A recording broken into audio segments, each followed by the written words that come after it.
Welcome to USA Global TV and Radio, where our mission is to provide education, entertainment, hope, and inspiration.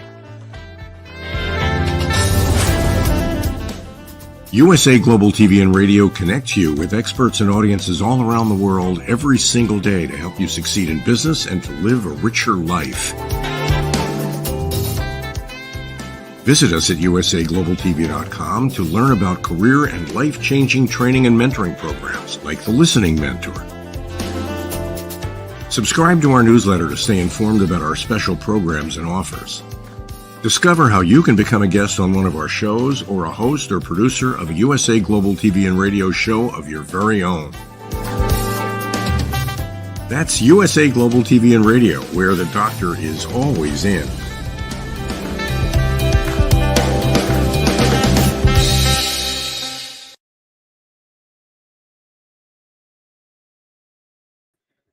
Good afternoon, everyone. It's Monday, September 23rd, and this is episode 5 of The Holistic Alternative. My name is Julie Ann Mejia, and today we have a truly special guest joining us, a pioneer in the cannabis industry, a well-known published author, activist, and master grower. Today we welcome Ed Rosenthal to the show. Thank you so much, Ed, for being here today. It's my pleasure to be with you. Well, it's an honor and a privilege to host you today, and for a very important show and topic matter. So we'll dive right into it. You and I had talked back over the summer, and we wanted to talk about a show that would really benefit our community. So today we're going to be talking about how the presidential election can essentially affect the outcome of our industry. So I'm going to let you lead off and start and talk some of your thoughts behind the election and who we should be voting for in regards to supporting cannabis. So first, let me say that I am very biased. I'm not looking at this as an independent. I'm looking at it from the point of view in this broadcast of the marijuana user and what is good for the marijuana community and who supports the marijuana community, who's opposed to it, and sort of looking at both the presidential races, the presidential race, and downstream, that is the congressional races. Okay, great. And what are your thoughts? I think that's great. And I think, from a federal legalization perspective, who do you feel as far as a candidate that would truly support federal full legalization? I think that the Democratic Party has hitched its banner to marijuana legalization. And I think that Harris has already experienced legalization in California, and she did nothing to thwart the industry. They had rules. Some of them were a little onerous, but it was a learning experience, and it wasn't as if they were trying to stop people from using marijuana. And that was both on a local level, where she was district attorney for San Francisco, and then as attorney general in California. So I'm not saying that she furthered it, but she did not thwart it. And I think that the Democratic Party as a whole has endorsed cannabis legalization. No, and I think that's a great point. And, a lot of people in the California region have a lot of misinformation about Harris, right? Well, she's a stickler about, she was a prosecutor and she's a stickler about it. And as the New York Times today reported, that as district attorney, she really went after serious crimes, but was lighter on the on less onerous crimes, and endorsed a lot of re-education and helping people stay out of prison rather than going to prison. Of course, when there were serious criminals who should be who society should be protected from, that's when she was pretty strict. I think that's a good program. Well, and you and I had talked about this kind of on the back end. She supported a lot of nonviolent cannabis crimes and getting those removed. Is that correct? That's right. And in California, if you were convicted of most nonviolent marijuana so-called crimes that have since been repealed, they're not on your record any longer. That's great. And that's an amazing thing because, again, this plant should have never been illegal to begin with. And we really need people in Washington seeing it for what it is, and it helps so many. You know, some of one of Nixon's the documents from Nixon, or I think it was a tape, he said that marijuana wasn't particularly dangerous. And the only reason he went after marijuana was because he didn't like hippies, and he thought hippies were protesters. So this was a way of dealing with the protests, get them for marijuana, even though he knew it wasn't, as he said, particularly dangerous. Oh, we've known about that for a long time. I mean, the U.S. government has, conducted studies about it, and when it showed that it was, medicinal, they shut the studies down. So Actually, the U.S. government patented CBD as a medically, and it kept it secret that it had patented it. And here's the thing: think about this. The government knew for many years that CBD was useful medically, and they kept it secret because they thought it would give marijuana a boost. Can you imagine that? How many people suffered needlessly because of government policy? And it was both under Democratic and Republican administrations. I mean, Clinton was really big about arresting marijuana users, 750,000 in 1 year. But since then, the Democratic Party has changed radically, and in terms of this, and they realize that marijuana is not harmful, maybe even useful to society. For instance, in California, during when we had the pandemic, marijuana workers were considered essential workers, and the marijuana stores were kept open, and I think it was a wise choice by the government. I mean, would you rather have people locked up in an apartment or a house with alcohol or with marijuana? Which one is going to cause greater harm? And so, with marijuana, it may change your consciousness, but it doesn't make you think that you can be violent. no, and I agree with that 110%. It's really a concerning thing. And I think we're on the right trajectory upwards, to full legalization and, yes, making this plant not demonized, which is a good thing. Well, especially the federal government, it demonizes the plant in several ways. First of all, there are tax disadvantages for any commercial establishment where they can't deduct normal deductions that other businesses would be able to. That's one thing. The business, we can't export because it's not legal federally. You can't get an export license to export cannabis, and that's a big. Most Canadian cannabis now is exported either to Europe or to other countries legally, and so the U.S. producers can't participate in that. And if they could, it would be a gigantic boon for workers and also for business in the U.S. Then other things are that it is still federally illegal, so people can be and sometimes are arrested for either its use, for instance, in a federal park, even at Burning Man, and can be the government sometimes brings federal charges for sale, so for cultivation of sale, and so those problems would be ended with legalization. Also, banking, for I was instance, uh, uh, businesses find it very difficult to do banking because banks are afraid that they'll be implicated in some way or other.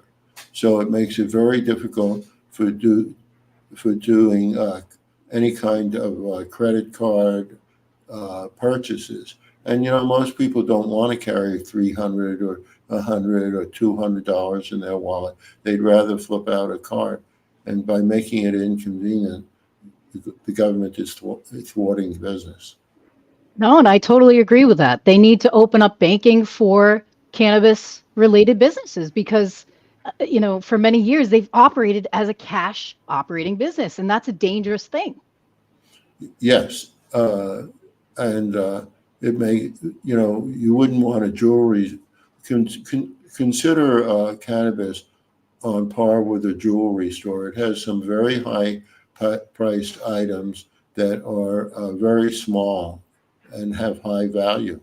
And the difference between that and a jewelry store is a jewelry store, at least when they sell it, they're probably selling it through a credit card or some sort of credit account. And cannabis businesses can't do that. And so that there's a lot of money on hand, making it ripe for thieves, robbers and thieves. Well, and you essentially put, a target on owners' backs of these businesses, and Yeah. you make them a victim, essentially. You're setting them up for failure. Yes. Well, it's setting them up for bad guys to take advantage of them. Correct. But the other thing is that with legalization, with full legalization, the price would come down because the cost of doing business would be reduced by these tax deductions that other businesses can take. And when I say tax deductions, I mean they can't. In some cases, they can't.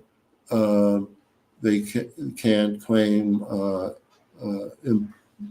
payment to employees, certain payment to certain parts of the rent or mortgage on certain parts of the property, and so that they have a higher expense in order to make a profit. And that also encourages the traditional market because it means that people who are selling without being sanctioned by the state can sell for a far cheaper price because they don't have to deal with the state's And that's why some of the legacy growers continue to stay in the underground market because of all the red tape and the non-supportive government entities that we have, whether it's state or federal. And this skews buyers a lot. For instance, if you're buying because you're going to a party or you use a quarter ounce every month, it doesn't pay for you to go to a legacy dealer. But if you're a chronic user and you're using a lot of it, then the price of marijuana really does matter, and it becomes a price-sensitive issue. And as long as you have these onerous taxes, the dispensaries can't compete on a dollar basis with a dealer. So that's a real problem, and it would be solved with legalization somewhat. It's true. And, hopefully once federal legalization comes online, that we're going to see more support for medical patients and getting this covered and approved and paid for by insurance for patients that use this daily for medical reasons. Yes, that's true. And I think that there are so many reasons why it should be legal. So I think that we've covered that. People who are listening to your program are all familiar with the situation and some of the history of how it evolved, things like that. And I think more importantly for this program is looking at what's happening today and where the two parties are as far as marijuana is concerned.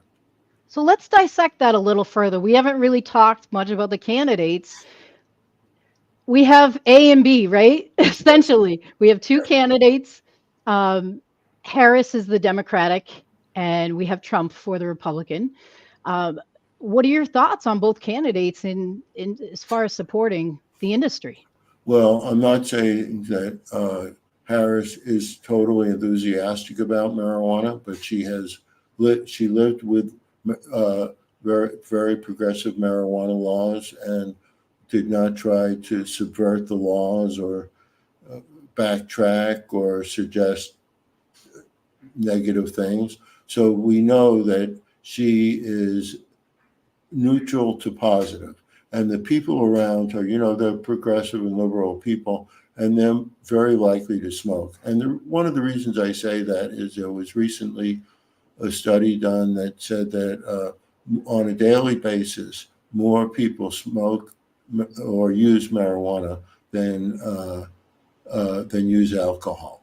So it's highly likely that let's say that Harris doesn't use it. I presume that she doesn't, but people around her do, and they're not freaked out by it. They're aware of it. They realize that it has not been harmful to California, and I think that that they have a lot of reasons to make it legal, and one of them is politically that it would be very popular among both Democrats and Republicans, majority of Republicans, for it to be legal. So I think that would be good and would give people a good feeling about her. And politicians are always looking at the mirror and wondering if they're the fairest of all. So, so she would be getting a lot of positive feelings about it, and she wouldn't lose any votes. There's nobody who's voting for Harris, or very few people who will be voting for Harris who will be saying, "Oh, but I don't think marijuana should be legal." I think that most of her voters are either neutral or positive about this. And then, secondly, I think that the Democratic Party and members of the Democratic Party have been vociferous in trying to get marijuana legalized, and it takes both Congress and the president to do that. And so it's important to have heavy majorities of Democrats in Congress, both Senate and House of Representatives, especially in the Senate, since a minority controls the vote. So you need 60, there are 100 senators, and you need 60 senators to pass a bill. Right. So if you don't need a majority to reject a bill, all you need is 40. So it's really important to get a large majority of Democrats in the Senate. And of course, it's needed in the House. You see how destructive the House has been under a Republican majority. And I think that with that, we will have legal marijuana before the end of Harris's term. As far as Trump goes, Trump could not get a majority of Republicans to vote for legalization because so many of them are bound to votes from evangelical Christians who feel that God's gift to humans is irreligious, and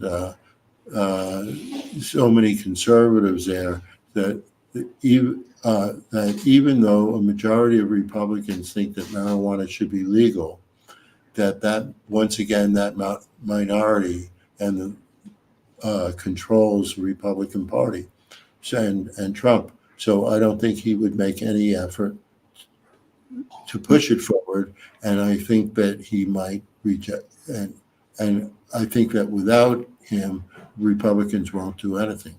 So it's important both to have a Democratic majority in Congress and Democratic president. And I want to go off marijuana subject for a moment about this. Absolutely. I've been around for a while, and I've been through a number of presidencies, and we've had some really doozy kind of presidents like George Bush and others like him, but there has no. But the government and the way that it functions has a certain texture and has a certain structure set up. And that structure has been going on uninterrupted for 250 years. And Trump is the first person that is trying to change that. He's already said that he wants to be a dictator. He said, I want to be a dictator from day one. And he said, for only a day. Well, if you're a dictator for only a day, in that day, you can fire all the generals, you can fire all the civil service. You don't need to be a dictator any longer because you can put in your own people. And he's very dangerous. He's trying to change the way the government works. And even though we've had presidents whose policies I've disagreed with and who have sort of not been honest, they have not tried to disrupt the American government. The one who did try that was Richard Nixon. And his own Republican Party, when they found out what he was trying to do, they told him he had to resign. And what Nixon was trying to do was call off the elections. No, and that's important, to discuss since, everything. Yeah, since that time, we haven't had, and it's so weird. He won 49 states, and he was still trying to control the government. But I think that that Trump is more of an existential threat to the functioning of the government. And it's not just his policies, whether you like his policies or not. That's not the question. The question is, do you want, on a more existential level, do you want to continue this form of government? And that's why arch conservatives who would disagree with every policy that I have, and I probably disagree with theirs, such as Liz Cheney and her dad, Dick Cheney, who, I was opposed to his policies when he was vice president, and Liz Cheney did probably, and I disagree on many, many issues. But one thing that we agree on is that the American experiment in democracy, which is expanding all the time, and started out very restricted. At first, votes were restricted to landowners or property owners. And then it became more and more. And it wasn't until less than 100 years ago that women got the right to vote. So. Very true. No, those are great points. And at the end of the day, Ed, I think it speaks very loudly. Maybe we should send Trump a care package with some weed. He needs to be on some cannabis, I think. Well, for 2 years, I was saying, he's a felon, and he's subject to imprisonment. And he committed more felonies, 34 felonies, and he's still out of prison. And he was found guilty of rape in a civil trial. It's atrocious. It's atrocious. Yeah. And to think that this person is running for president, I think he's going to run. Here's how I think he's going to run. If he loses, he's going to flee the country. Ugh. What do you think he's going to do after that if he does flee? I think that, I don't know what he's going to do, but the Republican Party will collapse. It will implode because he's taking it over so much. And all of his lackeys are in running that party. And I think that that faced with these trials that will go on if he isn't elected, then he'll leave. He's a coward. And you know what? Ed, he's always been a bully and a coward. 111 people who worked in the administration have signed the document saying that they won't vote for him, that they're going to vote Democratic this time. I mean, these are the people who know him the best, and they despise him, and they think he's an existential danger to to democracy. This isn't a regular. This, every election they say this isn't a regular election. This election will determine, and so on. Right. This is for real. We've never had anything like this. And you know what, Ed? That brings me to a great point. A lot of people are freaking out. They're like, well, when Trump was in office, gas was cheaper and this was cheaper and cost of living was cheaper. What are your thoughts in response to people with the inflation? Well, look, how much control does the U.S. government have of oil and gas supplies? That's determined by the oil companies. The U.S. doesn't say to the gas companies, you're going to charge this amount or that amount. That's done by the by the producers. And as far as food goes, a number of producers have had gigantic gains in their net profits because they have raised prices. And so there's been a change by these companies in how in how they raise prices. And in almost every industry, there are only 1 to 5 companies running an industry. I'll give you an example. Google and Amazon, they have no real competition. Right.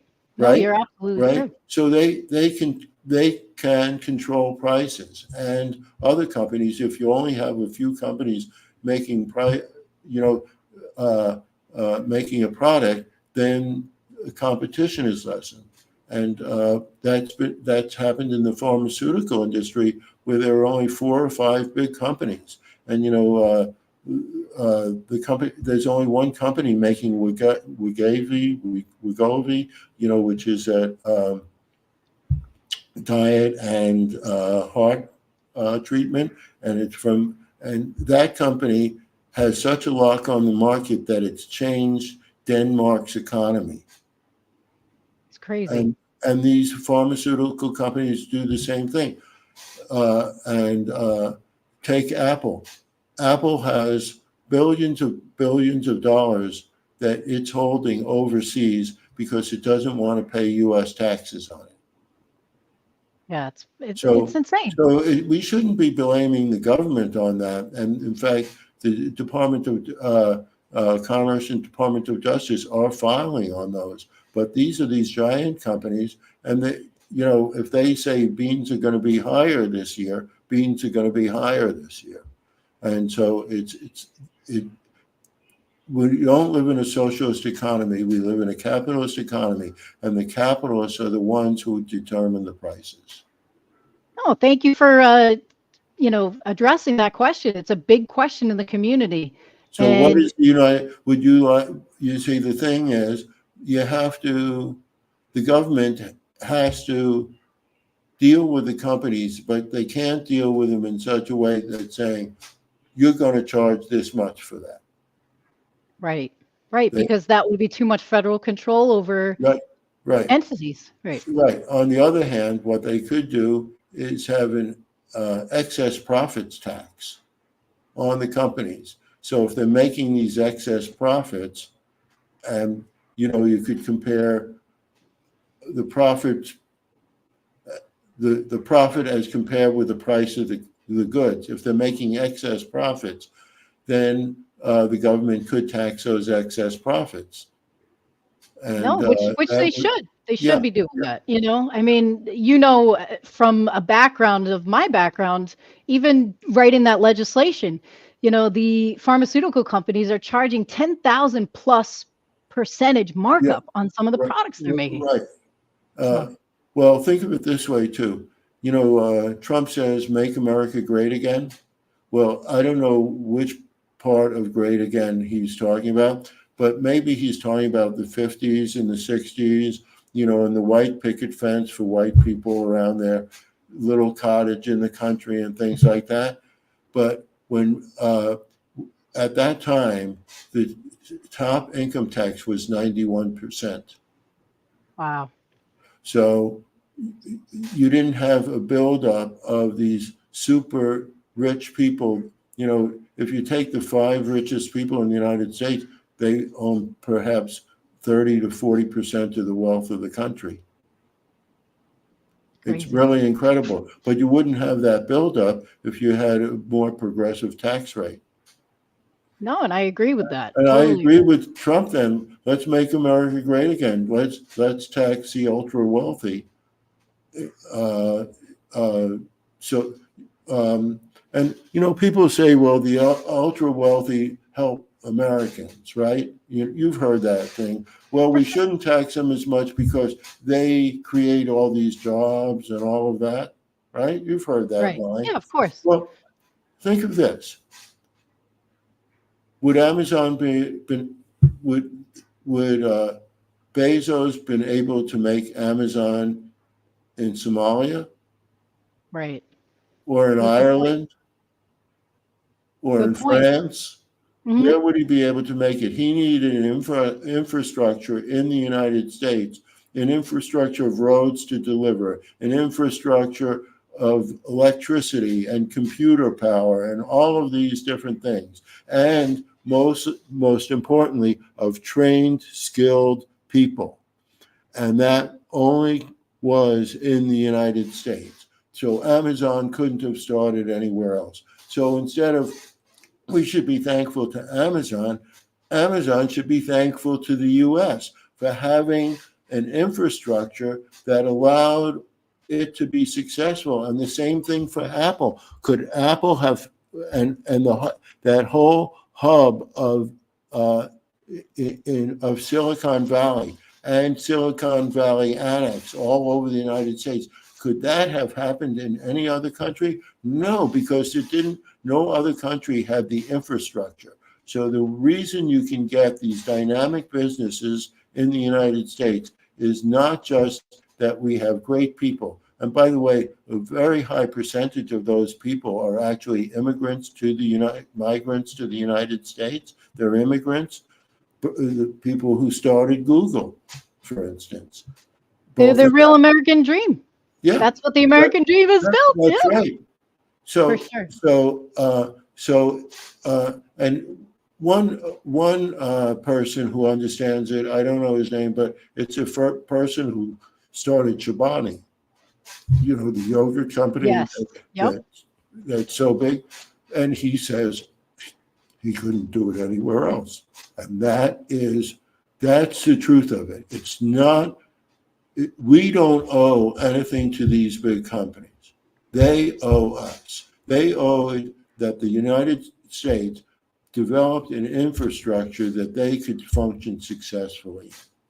And that's so a beautiful that's why thing. they should be taxed heavily to I support that. agree. Because if they're not going to support it, who will? And so I really do think that there should be certain wealth taxes. And if a person makes $100 million in a year, $20 million isn't going to hurt them. No, and I 30 agree with million, that. 40 million, it won't hurt them.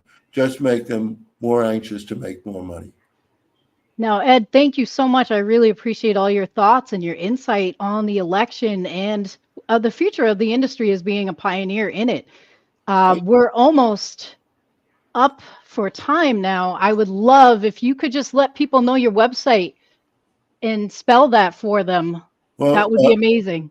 Well, just put my name on Google or any other search engine, and edrosenthal.com, and you'll go to all different kinds of sites. Okay. Awesome. There are also some fake sites, so watch out for that. It's hard to get the fake sites off. I totally understand. And Ed, I thank you so much for your time today and taking time out of your busy schedule to discuss a really important topic. What do you want to leave cannabis consumers with today for the election? What are your final thoughts? Register to vote and vote. And It's especially important if you're in one of those battleground states. And don't forget, in Florida, you need 60% to win the marijuana referendum. So if you're in Florida, if you're a voter in Florida or eligible to be a voter in Florida, you should immediately sign up to vote and vote. It's so important, and it's so important to all over the country. This is a dynamic election that we're at a crossroads. We're at a fork in the road. And are we going to take the fork that we've been on, stay on that road, or are we going to veer off into authoritarianism? And I don't think that most of us marijuana users would do well in an authoritarian society. So please vote. Thank you so much, Ed. I really appreciate you joining me today. And it's been a beautiful show. And I hope you guys will reach out. Let Ed know your thoughts. If you have any questions, we'll definitely be answering them in the comments section later. Thank you guys so much for joining in today. It was a beautiful show. Tune in next month in October. We have another beautiful show ahead. And thank you guys so much for taking time out of your busy schedule to be here with us today on USA Global TV and radio. Thank you guys. Have a beautiful day. Take care.